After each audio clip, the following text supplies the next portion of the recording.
Raudonkepuraitė.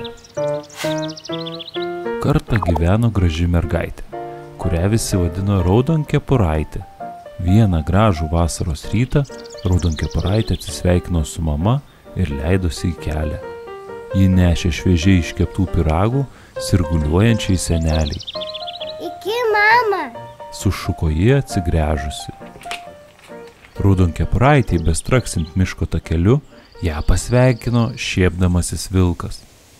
Ir kur tu išsiruošei, mergytė? Paklausė vilkas. Pas senelę.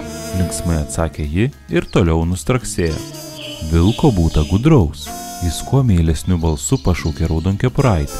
Kodėlgi tau nestaptelėjus ir nepriskynus seneliai gėlių? Puikia mintis. Pritarė Raudonkepuraitė ir pasilenkusi ėmė skinti kvapnes gėles. To jau pat klastingas vilkas nusprendė trumpiausių kelių nubėgti prie senelės namelio.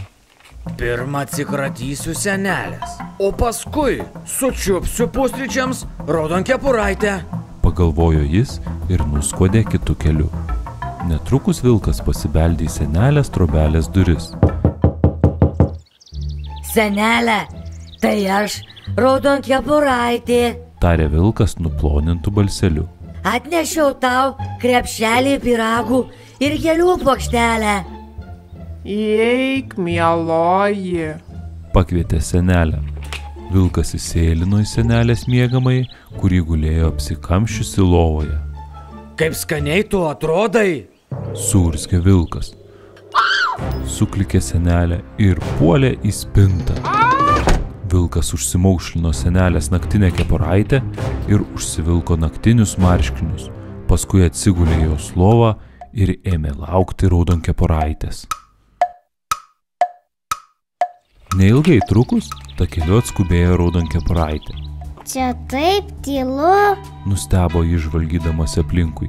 Paukšteliai nebečiulbėjo kaip tuomet, kai išėjo iš namų. Net saulė nebe taip skaisčiai švietė. Ji pajuto nejaukų šaltuką. Raudonkepuraitė pabeldė į duris. Senelė, atnešiau tau paplotėlių. Šūktelėjo ji. Įeik, mieloji. Suniurzgė storas balsas. Koks keistas senelės balsas. Pagalvojo mergaitė.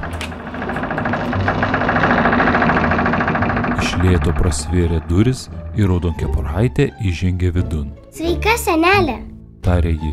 Kaip jautiesi? Ar tu užkimusi? Senelė buvo palindusi giliai po lovos apklotais ir užsitraukusi ant ausų naktinę kepurę. Raudonkepuraitė sustojo nepriėjusi prie lovos. Oi, senelė, kokia didelė tavo nosis. Sušuko ji, pamiršusi mandagumą. Vilkas nusišiepė.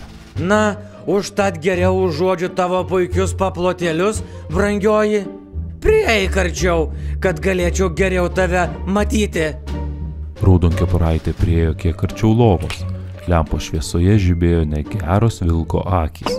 Jos jai pasirodė kitokios negu senelės. O, senelė, Sušuko ji. kokios labai didelis ir blankios tavo akys. Paskui pamatė iš po kepuraitės kyšančius ilgus gauruotus vilko antakius. Ir tavo antakiai tokie gauruoti. Pridūrė ji. Nesijaudink dėl mano didelių akių. Pasakė vilkas. Už tai geriau tave matau, mano mielas vaikeli. Tačiau Raudonkepuraitė vis dar nerimo.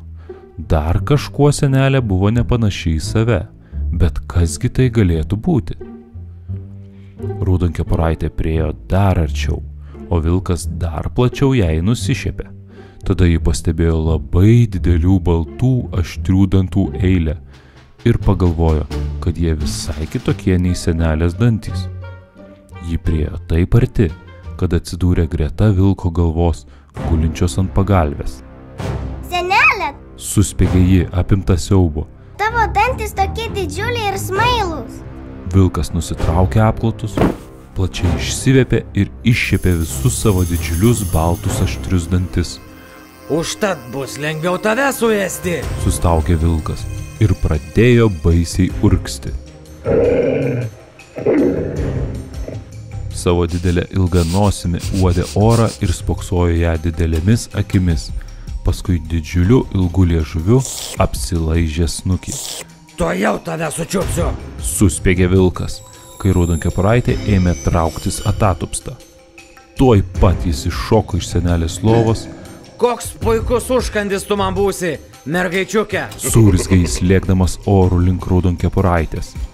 Raudonkepuraitė išmetė ant grindų pintinėlę su pyragais. Gelbėkit, gelbėkit. Suspigo ji visu balsu, tačiau nebuvo kam jos gelbėti.